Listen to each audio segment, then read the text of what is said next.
제가 그래서 요 주제 있잖아요. 자존감 주제로 강의를 할 때 CEO분들한테 강의할 때는 이 질문을 합니다. 사장님의 자존심의 가치는 얼마나 됩니까? 여쭤봐요. 근데 재미난 게요, 이 질문을 하면 본인들의 사업 규모대로 얘기를 합니다.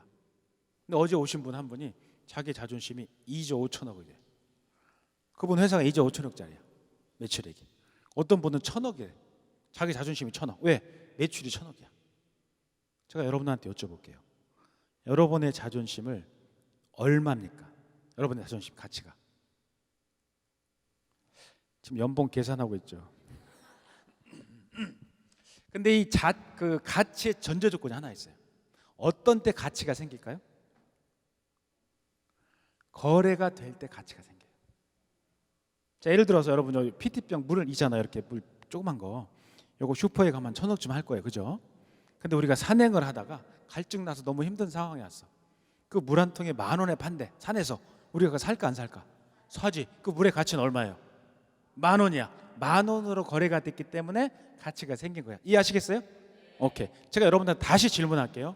여러분의 자존심을 다른 사람들이 얼마 주고 살 것 같아요? 1원도 안 줘요. 뭐 계산을 하고 있어. 1원도 안 준다니까. 남들은 관심도 없어요. 근데 우린 거기에 뭘 걸어? 목숨을 거는 거야. 지혜로운 거예요? 바보 같은 거죠. 가장 바보 같은 게 가치가 없는 곳에 가치를 두는 거예요. 가장 바보 같은 거예요. 왜 거기다 가치를 두냐고? 가치도 없는데. 옛날 정주영 회장 아시죠? 그 양반이 돌아가시기 전에 이렇게 만찬 자리에서 얘기하는 걸 들었는데 본인이 그 얘기를 하더라고요. 저도 그 얘기 들으면서 야, 저랬나 싶을 정도였는데, 은행장 집도 아니고요, 지점장네 집을 보름 동안 찾아갔답니다. 새벽에. 지점장 나오면 인사하고 차 문 열어줘서 태워주고 인사하고, 이걸 15일 동안 했다는 거야.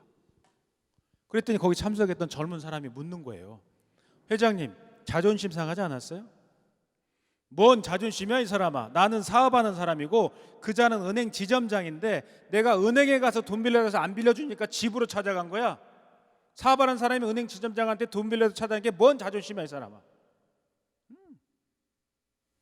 제 생각에는 그 양반이 그때 자존심 운운하고 그런 시도와 행동을 안 했더라면 오늘날의 H그룹은 없는 거예요. 맞아요, 틀려요? 맞아요. 그러니까 그분이 살아계실 때 자신 있게 그 얘기 하잖아요. 직원들한테도 그랬대잖아요. 중역들한테도. 이봐, 해봤어? 우리는 안 해봤잖아요. 그 양반은 해본 거예요. 그래서 여러분, 이 크게 성공한 분들 있지 않습니까? 그런 분들을 제가 분석해 보면 공통적으로 발견되는 게 뭔지 아세요? 불치하문이라는 게 발견이 돼. 이게 뭐냐? 부끄러움이 없어, 그분들은. 또 우린 지나치게 부끄러움이 많아. 그걸 오늘 얘기대로 표현하면 그분들은 자존감이 있는 거고, 우린 뭐가 있는 거야? 자존심밖에 없는 거죠. 가치가 없는 거야. 부끄러울 이유가 없어요. 우리가 나쁜 짓 하는 거 아니잖아요. 그래서 이뤄놓지도 가치가 없는 이건 다 찢어버릴 필요가 있다. 그게 뭐야? 자존심. 대신 무장해라 이거지. 뭐로? 자존감으로. 약속할 수 있어요? 오케이. 꼭 애들한테도 전해주셔야 돼. 둘 중에 누가 여러분을 지배하게 될지. 자존감. 이게 영업사원 판매 성공률이에요. 한번 갔다가 포기하고 남은 사람, 집에 간 사람은 52%죠. 52%는 집에 간 이유가 뭐야? 뭐 때문에 갔어요? 자존심 때문에 간 거야. 5번 갔더니 80% 성공하더래. 이 사람 뭐 때문에 성공한 거야? 자존감. 주인이 누구? 주인이 누구? 남. 주인이 나, 주인이 남이에요. 이 승자들은 이 확률의 비밀을 아는 거예요. 그러니까 정주영 회장 같은 경우도 지점장 집을 보름 동안 찾아갔다. 제가 최근에 그 양반 얘기를 최근 책을 다시 읽고 있는데 그 책을 읽으면 눈물이 나. 야, 옛날 어떻게 이렇게 하셨을까? 근데 그게 그룹을 이룬 분들은 대부분 그런 분들이에요. 크게 성공한 분들은 멈추지 않더라니까. 근데 부끄러움이 없어. 주인이 누구니까? 자존감이니까.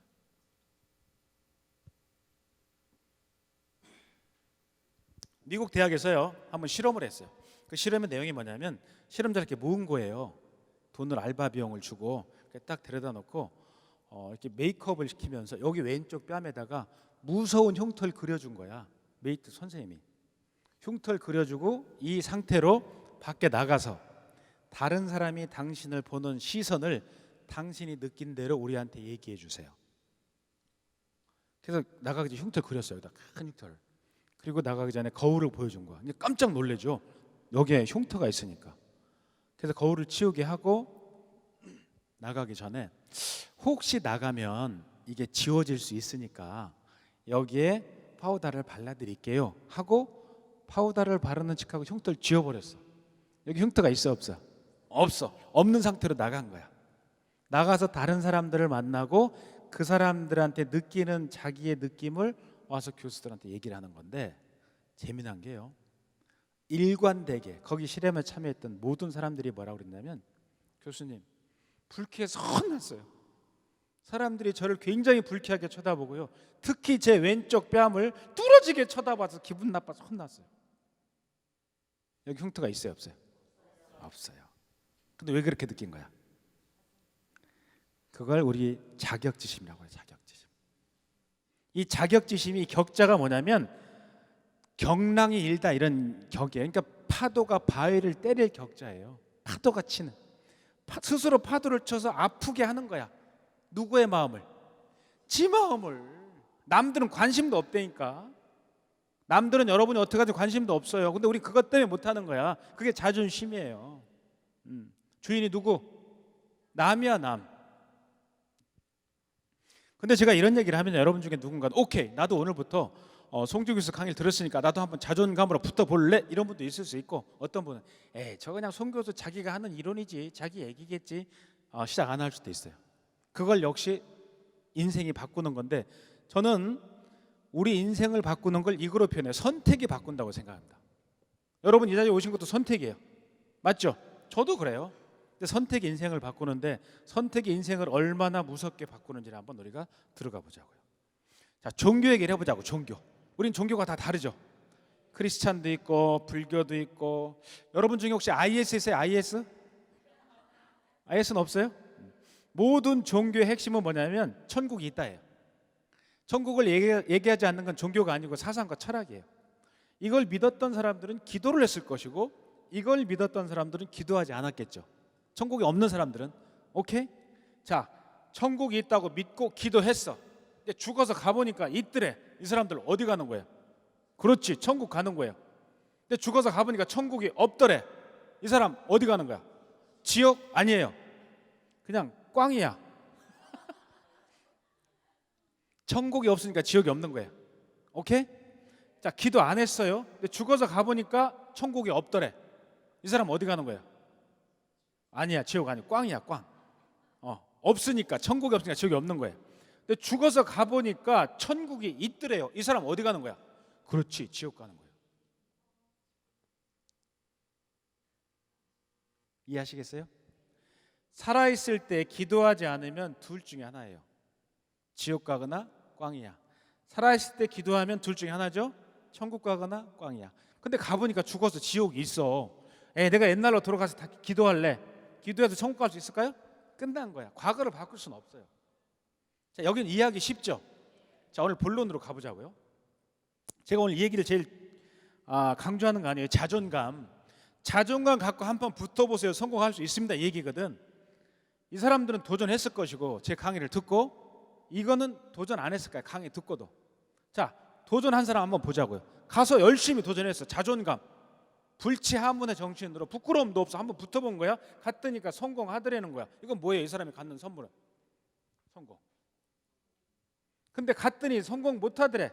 나뿐이 아니라 모두가 못하더래. 이건 뭐예요? 그렇지, 이제 꽝. 근데 도전하지 않은 거예요. 갔더니 맞아, 못하더래. 이건 뭐예요? 꽝. 근데 갔더니 성공하는 사람들이 있더래요. 나는 뭐예요? 실패예요. 이해하시겠어요? 지금의 내가 도전하지 않으면 나중에 둘 중에 하나예요. 실패하거나 꽝이야. 근데 이제 내가 자존감 갖고 부딪히면 둘 중에 하나야. 성공 아니면 꽝. 둘 중에 뭐 하겠어요? 성공하긴 해야 되겠지. 그럼 뭐 하냐고. 지금 시작을 하는 거죠. 자존감. 간단합니다. 구조로 보면. 근데 여러분 이게요, 성공과 실패가 이렇게 화면상으로 있으니까 저건 그냥 누구한테 오는 얘기겠지 할 수 있지만, 이게 만약에요, 여러분이나 저한테 현실로 닥칠 때가 와요. 특히 언제? 나이가 먹어서. 그때는 우리가 피눈물을 흘릴 때가 옵니다. 피눈물. 그 얘기를 좀 해드릴게요. 자, 저는 사람을 이렇게 세 부류로 나눠. 패자, 중간자, 승자. 선택의 기준으로 보면 패자들은 선택의 옵션이 없어요. 먹고 살려면 해야 돼. 겨울이든 여름이든 봄이든 가을이든 가서 폐지 주셔야 돼요. 방법이 없어요. 이해하시겠어요? 오케이. 자, 중간자들의 선택은 어떨까요? 이거 좀 난 사람들이야. 이 사람 우리 흔히 하는 얘기 있죠. 뭐 할 수 없으면 뭐 해라. 그렇지. 피할 수 없으면 즐겨라. 이게 중간자들의 선택이야. 근데요, 이 승자들의 선택은 기가 막혀요. 이건 여러분이 맞춰야 돼요. 이거 못 맞추면 오늘 강의 시간 뒤로 쭉 밀려갑니다. 힌트를 좀 드리면, 이 중간자들의 선택을 잘 믹스하면 기가 막힌 승자의 선택이 나와. 야, 어떻게 저런 게 나올까 할 정도로 기가 막혀. 도전? 아닙니다. 즐기면서 일할 아니에요. 비슷한, 지금 즐길 수 없으면 도전해라? 아니야. 그게 아니에요. 앞에는 좀 맞았어. 뒤를 잘 좀 섞어보세요. 즐길 수 없으면 다시 여기 누구 다시 처음부터. 정답. 즐길 수 없으면 피하라. 이분한테 박수 한번 주세요. 와. 즐길 수 없는 건 피해라. 나는 내가 좋아하는 것만 할 거야. 이해하시겠어요? 근데 저도 고민을 해보죠. 어떻게 하면 이런 사람이 되고 이런 사람이 될 수 있을까? 자, 여러분, 공부하는 게 좋아요? 노는 게 좋아요? 애들이, 그죠? 여러분, 일하는 게 좋아요? 노는 게 좋아요? 노는 게 좋죠. 내가 좋아하는 걸 미리 해버리면 나중엔 내가 좋아하지 않는 일을 하고 살 수밖에 없어요. 그게 이 사람들이야. 근데 내가 하기는 싫어. 노는 거 좋아, 나도. 근데 해야 될 일이야. 내가 일해야 돼, 공부해야 돼. 그걸 미리 해버리면 나중에 내가 좋아하는 일이라고 살 수밖에 없어. 그게 이 사람들이에요. 저는 그래서 뭐라고 주장하냐면, 인생 고통 총량 불변의 법칙이다라고 주장해요. 인생의 양은 같더라 이거야. 그래서 우리 얘기 중에 옛날에 아주 멋진 얘기가 있어요. 고진감래. 고통이 다하면 언젠가는 달콤함이 온다. 이 반대말이 있어요. 이 사람들은 승자들이고 패자들, 흥진비례라 그래. 흥함이 다하면 언젠가는 슬픔이 온다. 둘 중에 뭘 먼저 할 거냐 이거죠. 아시겠죠? 뭘 먼저 해야 돼요? 내가 좋아하는 거 먼저 해야 돼요? 내가 해야 되는 일을 먼저 해야 돼요? 해야 되는 일 먼저 하는 거죠. 그래서 자, 두 번째에서는 이제 여러분들 자존감을 강화시키는 방법에 대해서 세 가지로. 타인과 비교하지 마라. 자신을 있는 대로 받아들여라. 믿어라. 자, 첫 번째입니다. 타인과 비교하지 말아야 돼요. 자존감을 강화시키려면. 자존감 낮은 사람들이 이거 하거든. 전에요, 그 한 학자가, 게리 하멜이라는 학자가 실험을 했어요. 원숭이 실험을 한 거예요. 그 원숭이 우리를 만들어 놓고 원숭이 4마리를 넣어놨어. 그리고 가운데다가 그 막대를 길게 꽂아서 그 위에 바나나를 묶어 놓은 거예요. 묶어 놓고 얘들이 놀다가 배고프니까 올라가니까 바나나를 잡으려고 할 거 아니에요. 근데 잡으려고 하는 순간 위에서 물이 확 쏟아지게 만든 거예요. 물벼락을 다 맞았어. 그러니까 걔가 안 올라가더래. 나머지 안 올라가 봤던 3마리 차례로 올라가다 물벼락 다 맞으니까 애들이 다 안 올라가더래. 근데 그 게리 하멜 교수가 이 4마리 중에 1마리를 뺐어. 새로 1마리를 넣었어. 얘가 올라가려고 할 거 아니에요. 나머지가 못 올라게 하더래. 뒷다리를 잡는 거야. 그래서 이 4마리 중에 올라갔던 3마리 있을 거 아니에요. 다시 빼고 1마리를 넣었어. 그랬더니 물벼락 맞았던 2마리와 맞지도 않은 1마리조차도 걔를 잡더라는 거야. 걔 나중에 다 바꿨어. 얘들도 한 번도 올라가 본 적이 없는 애들이야. 근데 올라갈 엄두를 안 내더래. 그래서 게리 하멜 교수가 이걸 뭐라고, 왜 이걸 그런지 설명하냐면 이런 얘기를 하는 거예요. 그건 있잖아, 옛날에 많이 시도했던 거야. 절대 될 수가 없어. 실패할 수밖에 없다. 뒷다리 잡는 거예요. 자존감 낮은 사람들이 뒷다리를 잘 잡혀. 높은 사람 이거 의미가 없거든. 또 이 개인적인 문제인데, 우리 뇌는 이렇게 세 단계로 나눠진다고 그래요. 뇌학자들이. 이 중에 중뇌의 기능이 있어요. 이 중뇌의 기능이 뭐냐면, 자, 우리가 걸어가다가 돌멩이가 날라와요. 그럼 어떻게 확 받아요? 피하지. 이게 이 중뇌의 역할이야. 근데 이 대뇌피질은 가장 최근에 생긴 뇌입니다. 100만 년 전에 생겼, 얘는 300만 년 전에 생기고, 얘의 특징이 뭐냐면 창조적인 발상을 하는 뇌야. 가장 인간다운 뇌. 근데 얘가 우리가 창조적인 행동을 못하는 이유가 뭐냐면 중뇌 때문에 그런 데는데, 얘는요 돌멩이가 날아오는 것과 새로운 창조적인 행동을 하는 거를 혼돈한대. 이제 같이 본다는 거야. 새로운 발상을 하는 것도 돌멩이가 날아오는 것처럼 위험하게 막아버린대요. 그래서 사람들이 뭔가를 시도를 못 한다는 거예요. 그럼 어떻게 하면 시도를 할 수 있느냐? 이 중뇌가 눈치채지 못하도록 하려는 거야, 뇌학자들이. 그래서 그 사례를 보여드리면, 그 미국과 캐나다 사이에 나이아가라 폭포가 있잖아요. 그 폭포의 그 강 폭이 223m래요.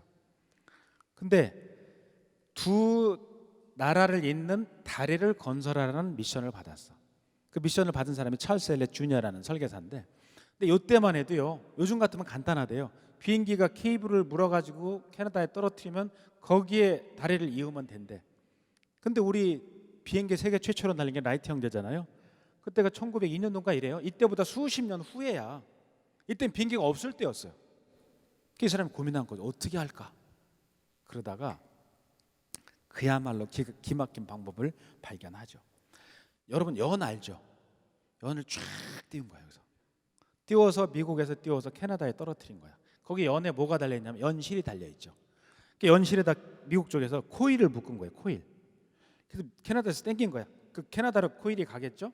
미국에서 다시 철사를 묶었어. 철사가 땡겨도 캐나다 갔겠지. 철사에다 로프를 묶었어. 밧줄이 캐나다 갔겠죠. 마지막에 밧줄에다 철 케이블을 묶었어. 철선. 그걸 캐나다에 땡겨서 갔어. 그 위에다 다리를 만들었어요. 그게 이 다리입니다. 이게 처음에 뭐로 연결된 거예요? 연실. 작게라도 시작해라. 남들과 비교하지 마라. 왜 남들과 비교하냐? 네가 할 수 있는 일을 해. 주인은 누구니까? 나니까. 자존감 강화시키는 첫 번째 방법이에요. 두 번째는 뭐냐면 있는 그대로 받아들여야 돼. 우리 대부분 이 얘기 하잖아요. 내가 왕년에 누군데 이러잖아. 니들이 나를 몰라봐? 다 그래요. 이거 얼마나 안타까운 일. 왕년 없는 사람이 어디 있어요? 근데 제가 이 성공한 사람들을 분석해 보니까 재미난 특징이에요. 한 번에 성공한 사람도 없어요. 그 사람들은 평균적으로 한 2, 3회 정도 실패를 경험하더라고요. 물론 어떤 사람은 더 많은 실패를 경험하기도 하죠. 근데 실패를 경험했을 때 이 실패 상태를 있는 그대로 받아들이는 사람들이 있어요. 그 사람은요, 그 실패 자체가 거기가 이렇게 디딤돌이 딱 되는 거예요. 근데 그걸 안 받아들이면 있잖아요, 이 끝으로 들어가는 게 깊이가 없어. 계속 추락하는 거야. 그래서 나중에 모든 걸 포기하고 노숙 생활을 하는 거예요. 저는 그래서 사람들을 분석할 때 무슨 얘기를 하냐면, 사람이 우리 특히 OECD 국가 중에 1등하는 우리 요소 중에 하나가 자살 아닙니까? 자살하는 사람들을 보니까 실패에 대한 크기로 하는 게 아니더라고. 그 사람들은 절망에 대한 깊이 때문에 죽는 거예요. 그래서 우리 뉴스에 보면 뭐 몇 천억 몇 조 부도난 회사들이 있죠. 그 회사 회장들은 다 죽어야 되잖아. 안 죽어요. 그렇게 부도난 사람 죽는 사람 봤어요? 안 죽는다니까. 근데 몇 천만 원 갖고 식당 하다가 부부가 열심히 하다 망했어. 사채 때문에 부부가 동반 자살하는 사람들 많아요. 자, 1조 몇 천억이 커요? 5천만 원이 커요? 1조 몇 천억이 크잖아요. 그 사람들이 여러 번 죽어야 되잖아. 안 죽는다니까. 실패에 대한 크기 때문에 죽는 게 아니라 절망에 대한 깊이 때문에 죽더라, 이런 얘기예요. 그래서 그런 상황이 오면 그걸 딱 인정해야 돼. 오케이, 알았어. 근데 다시 한번 해볼게. 그럴 때 자존감이 강화가 되는 거예요. 나만 망하냐? 망한 사람 있지. 이런 사람들 수도 없이 많아요. 세 번째는 자신을 믿어야 돼요. 나 자신을. 난 인생의 주인이 나니까. 물론 이때 남들보다 조금 비교하면 내가 낮을 수도 있지. 비교하지 말라 그랬죠. 있는 그대로를 나를 믿어야 돼. 있는 그대로. 신화 얘기를 좀 해드릴게요. 프로메테우스 얘기를 해드릴게요. 프로메테우스는 그 신화에 보면 인간을 만든 신으로 알려져 있어요. 여기 요 인물이 이제 프로메테우스인데 요 앞에 있는 게 인간이에요. 진흙을 빚어서 인간을 만드는 거예요. 물을 섞어가지고. 요 뒤에 있는 신이 여신이 아테나라는 신입니다. 인간을 딱 만들어 놓으니까 아테나가 입김을 훅 불어서 인간을 탄생을 시키는 거예요. 근데 이 동물들은 그 네 발로 기어다니게 만들었다는 거예요. 그러니까 땅을 볼 수밖에 없었는데 인간은 프로메테우스가 만들 때 직립을 시켰잖아요. 그러니까 하늘을 볼 수 있게 만들려고 직립을 시켰다는 거예요.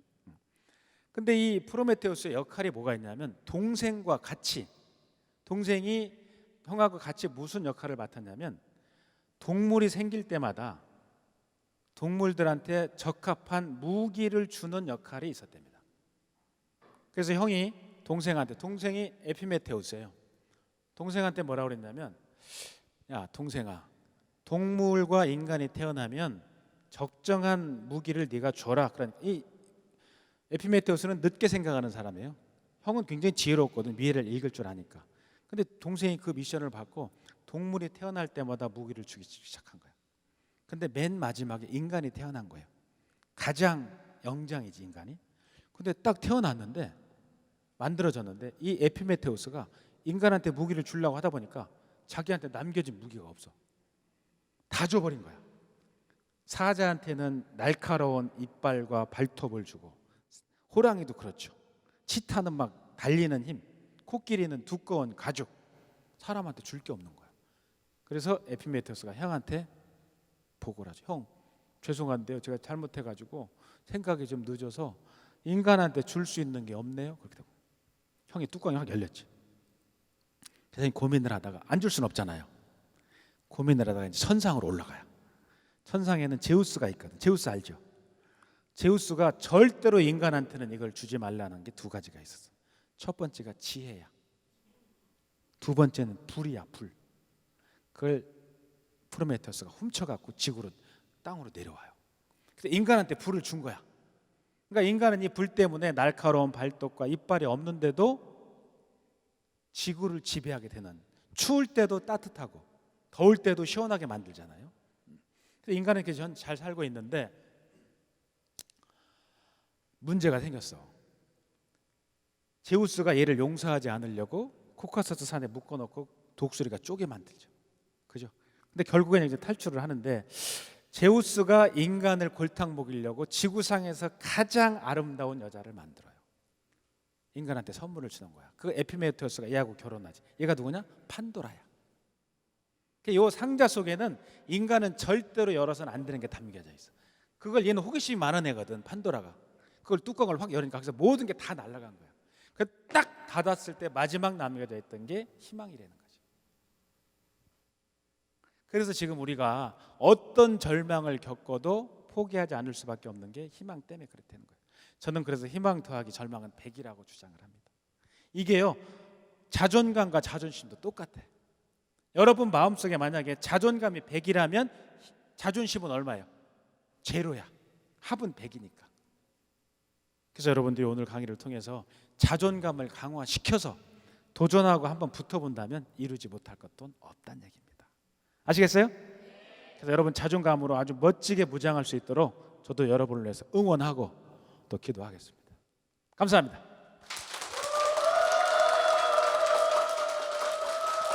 감사합니다.